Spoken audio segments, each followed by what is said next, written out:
shop for summer clothes.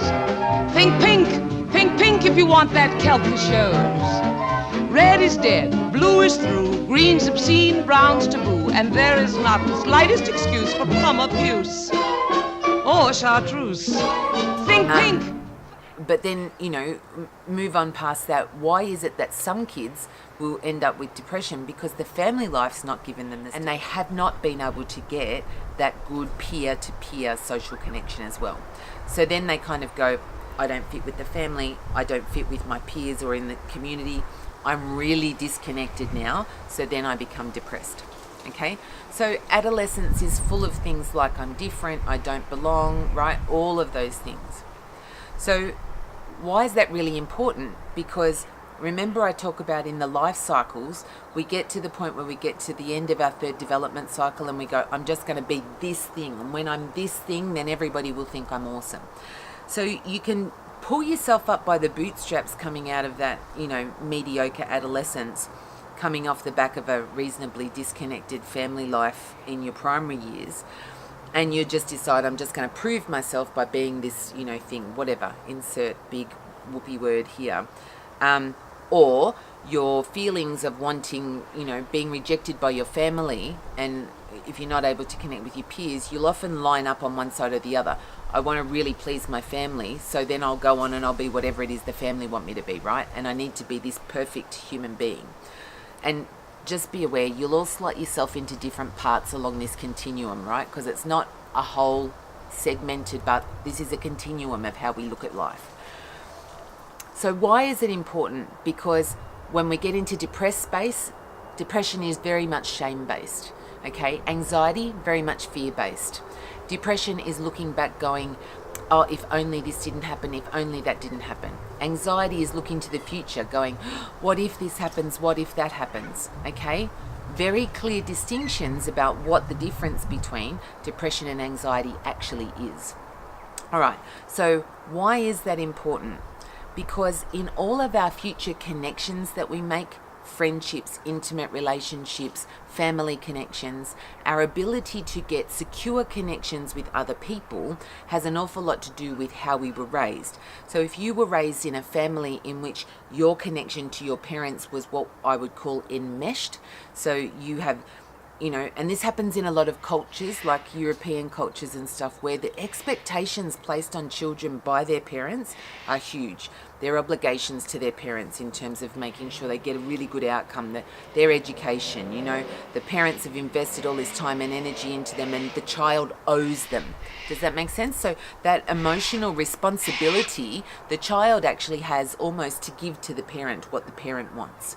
Now, that's problematic for a range of other reasons, but it happens, right? Or there's lots of other emotionality stuff going on where sometimes, highly critical mothers or fathers or whatever, but they make their child emotionally responsible for them. On the other side, we've got complete neglect. And, at a really extreme end, it's really severe neglect, but it can just be, I'm a member of a really big family and mum and dad were working or busy or whatever, and your presence in the household was just kind of like, oh yeah, well, if you were around, great, and if you weren't, didn't really matter that much. It was not like your presence or involvement in your parents' life was really that important. And for some people, it's a total rejection, right? Their parents actually wish they weren't there. But all of us fit in that continuum somewhere. And I'm going to give it to you, it's a bit like a bell curve, okay? So you've got the really enmeshed ones up one end and the really neglected ones down the other. And the 80% of us sit somewhere in between. Why is that bell curve important? Because whenever you go into a relationship, and it doesn't matter, like I said, intimate relationship, friendship, working relationship, family connections, how you react or respond to any potential rejection within that relationship is going to be determined by your parental relationships and then how many times you feel rejected. So if you've gone through your adolescence and you've been able to have good peer connections, then your tendency to be more extreme is probably going to be a bit less. But if you've gone through your adolescence and not been able to get good connections, so in other words, you've usually come out of it depressed because you didn't have good family connections either, you're going to be you're going to have more experiences of rejection, more of a sense that you're really not valuable or worth it. Okay, why is that important? Because it sets us up for how we behave whenever we perceive a rejection's going to happen between us and another human being. So whenever we perceive a disconnection, right? So let me take you back to that trauma word. So whenever we experience a trauma because there's a disconnection that's happened, even when we perceive a disconnection, we're going to react in one of two ways, all right? And then we're going to flip. If you grew up in a household where you were enmeshed, your first port of call is actually going to be quite clingy. And you're going to please don't leave me. Please connect with it. Is there anything I can do? I'm sorry. I don't know what I've done, but just please let me. I'll do whatever you want to work it out, right?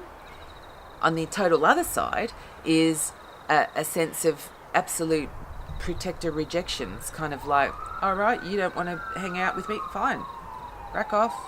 It's crickets, right? Ghosted. All of a sudden, I've disappeared. Okay, why is there distinction between the two, right? And then we'll usually flip. So, and that includes the kitchen sink. Pink, pink, pink, pink, pink, pink, pink, pink, pink, pink, pink, pink, pink, pink.